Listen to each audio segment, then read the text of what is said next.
And we're back here at Boom and Bust. We're here with two out of the three panelists that we have on a regular basis every month. The Honourable Gary Marr, former Alberta Cabinet Minister, and the Honourable Joe Oliver, former Finance Minister and Natural Resources Minister. As it happens, we're talking a lot about natural resources right now. Gary, you wanted to make a point about auditing in the oil and gas sector. Make that point. Well, I thought it was notable that Joe is able to cite that we're the third largest proven reserves of oil in the world. But I would argue we're the largest proven resources in the world, the largest that you can audit. And I think that that's an important distinction to make because, if you look at most of the oil in the world, about 3/4 of it, is under the control of national oil companies or under the control of governments. And so I think it's notable that here in Canada, you can audit our resources, you can invest in our resources. You can't say that about the same resources in Saudi Arabia or the Russian Federation or Venezuela. And so I think that where your oil comes from, if we're really serious about the SG part of ESG, social and governance, elements, we really should be saying that Canadian energy is the last barrel of oil that you should get rid of, not the first one. Fair point, Joe. Absolutely fair point. And, we could play such a more important a role. Every country, even China, is looking to diversify its sources of energy. They don't want to have more than 15% from any one country.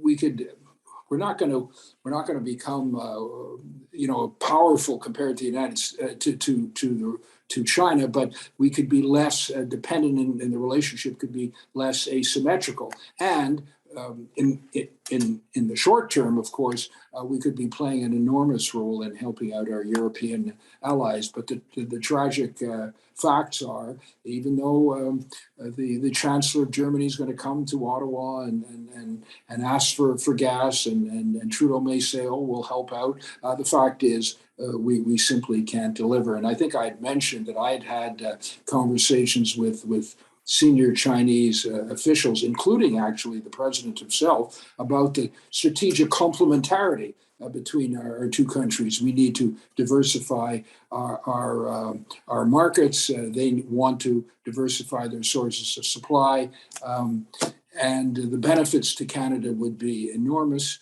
and there would be that secondary benefit to the environment as well. So it would also be helping us right now in a period of slower growth and inflation to have lower energy prices and to have more money coming in, more employment, more capital attraction. It would improve our competitiveness and our productivity. Gary, I want to talk about supply chains for a second. The U.S. Senate recently passed the Chips and Science Act, talking about semiconductor chips here, not potato chips.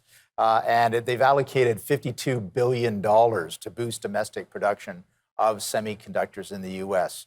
Any thoughts on that? Any thoughts on the impact for Canadians more generally as well? Gary? Well, just as a consumer, the whole issue of the availability of chips yields some interesting stories that are quite granular. They've got a friend of mine who's just ordered a new truck, and they've delivered the truck after he waited for it for about 6 months, but not all of the options work on it. They're going to still need to put the chips in to make sure that certain functions in this vehicle are actually operative. So the idea that the United States has the ability to produce more chips domestically, I think is a laudable goal. I think it'll have some benefit to Canada as well. I think there may be opportunities for Canadians to get involved with the nearshoring and friendshoring of certain types of strategic goods and critical pieces. And it's not just chips. It will go on beyond just chips. It'll go on to critical minerals. As an example, as we try to electrify the economy, the kinds of minerals that are needed to do that.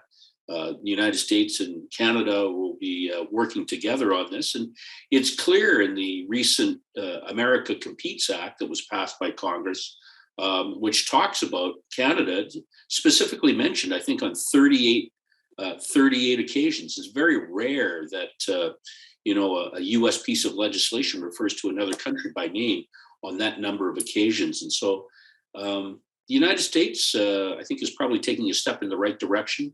And I think Canadians should take note of this and be aware of it and seek out the opportunities that accrue from it. With that, we're going to take another brief break.